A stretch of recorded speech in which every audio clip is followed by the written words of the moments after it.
Hi. Within the previous interview, I ended off with regards to free will, free choice, and choice in itself.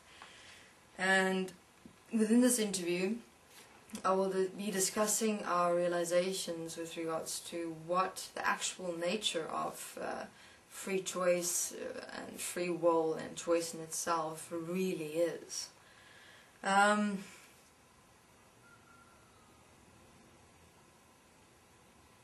I'll go straight to the point with regards to free will, free choice, choice in itself. We realized that we actually used free will or free choice as a means to justify our own actions that existed within compromise of self and others.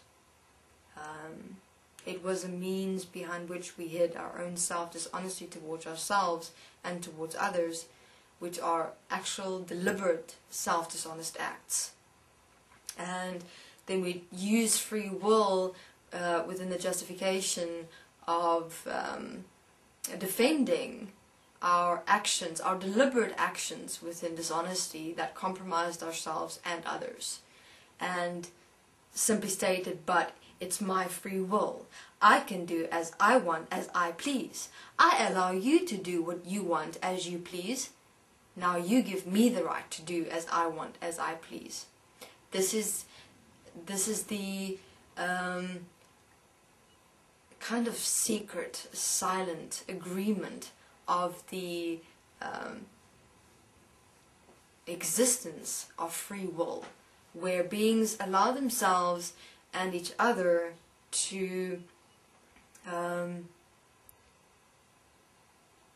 continue existing in deliberance, in deliberate acts of dishonesty towards self and others, wherein those deliberate acts of dishonesty are actually done in harm and compromise of self and of others.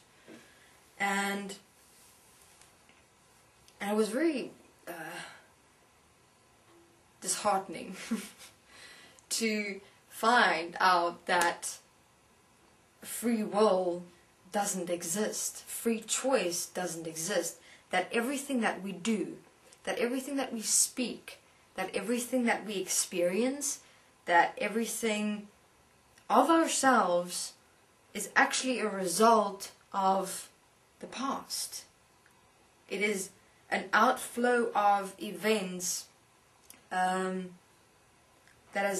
lead us to be, do, say certain things and experience certain things within ourselves and act upon those things towards others. That in fact nothing of what we perceived choice to be was actually choice, but the perception of choice was actually us already living the decision within how we accepted and allowed ourselves to exist in the past. Our past is actually playing out. We're existing in the past as the past.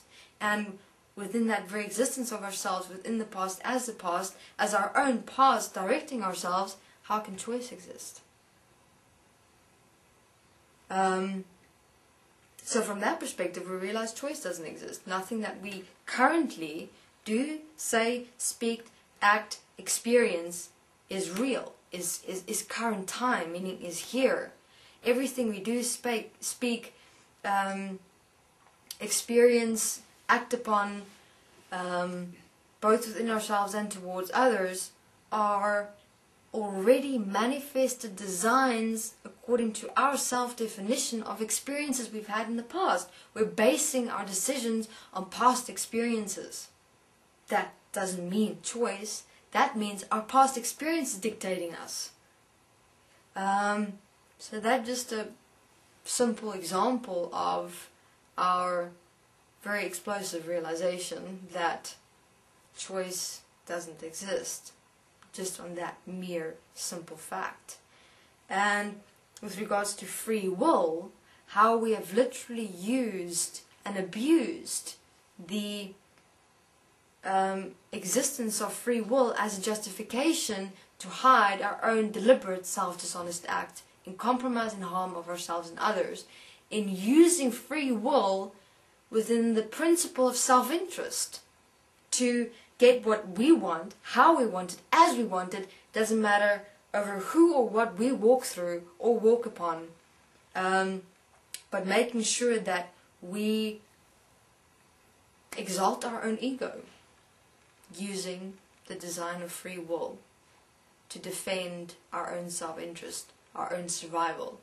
So we realized that we actually created the excuse as free will to defend and protect our own self-interest. Defend and protect our own self-interest from the perspective of only considering ourselves, only considering what I want, what I need, what I desire, and to justify our acts within getting what we want, what we desire, and what we need, to fulfill our own ego, our own self-interest, through saying, oh, but I have free will, I have the right to do it. Our question within those realizations was, where do we draw the line? In other words, if I accept or allow such dishonesty within another, I must be allowing it within myself, because another is me. And this is what we realize within existence in its entirety, is that everything that exists is in fact ourselves. However, we're not living that fact. We've separated ourselves from ourselves to such an extent that all that we have become are robots of self-enslavement within the light of self-interest and the design manifestation of ourselves as ego, that we designed as ourselves within only considering ourselves and ourselves alone. And this is very prominent within the world as it exists today. No one caring, actually really caring about themselves or each other. This shown within our very behavior towards nature, towards earth, towards this world. We're destroying ourselves and each other because we have separated ourselves from existing equal and one as all, as everything. Separate ourselves from life, from actually living. All that we're doing now is not living. We're trying to survive. We're trying to defend and protect our own self-interest, our own wants, needs and desires. And that is done within the justification of free will, both allowing it and accepting it within ourselves and others. And that is but a simple point of our demise. That's our demise. Alright, I'll continue in the next interview. Thanks.